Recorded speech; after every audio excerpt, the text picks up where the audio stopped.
Matthew chapter 28 is the last chapter in the book of Matthew, and though the previous two chapters were pretty long as it was telling the story of the trial and the crucifixion, this chapter is short and sweet and powerful. Let's take a look.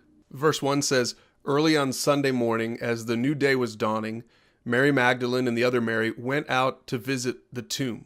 Now you can read the powerful account, but look at what verse 5 says. The angel spoke to the women, "Don't be afraid. I know you're looking for Jesus who was crucified, but he isn't here.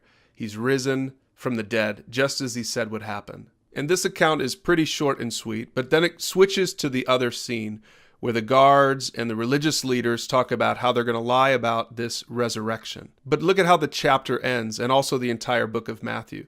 It says, "Then the 11 disciples left for Galilee, going to the mountain where Jesus had told them to go. And when they saw him, they worshipped him, but some of them doubted," which I think is interesting. But this is what I wanted you to see. Jesus came and told his disciples, "I've been given all authority in heaven and on earth. Therefore, go and make disciples of all the nations, baptizing them in the name of the Father and the Son and the Holy Spirit. And teach these new disciples to obey all the commands that I've given you, and be sure of this, I am with you always, even to the end of the age." Now go ahead and read that last part again. We call it the Great Commission. It's the whole reason Jesus came. He came to die and to rise again to set us free so that if we become disciples like his disciples, we also have a mission like his disciples. You know that if you're a follower of Jesus, Jesus wants you not just to trust in him for salvation and not just to honor God with your everyday life. That much is for sure. He also wants you to go out and mentor somebody.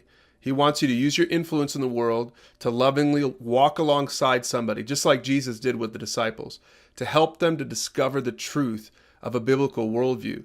Now that's why we encourage you to use the resources in our library to do just that, not just in your own life, but also to help someone else to pursue God as well. If you want to learn more about that, be sure to take our mentor training series online, where it teaches you exactly how to do that, to walk with someone from not knowing Jesus all the way to knowing Jesus and becoming a disciple maker himself.